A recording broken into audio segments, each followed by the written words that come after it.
सर्वमङ्गलमाङ्गल्ये शिवे सर्वार्थसाधिके शरण्ये त्र्यम्बके देवी नारायणी नमोऽस्तुते।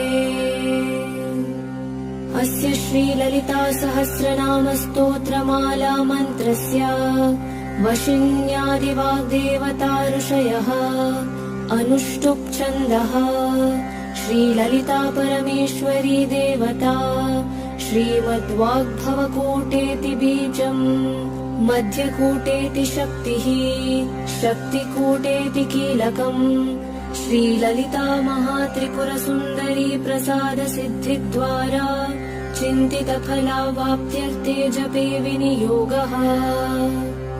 ध्यानम्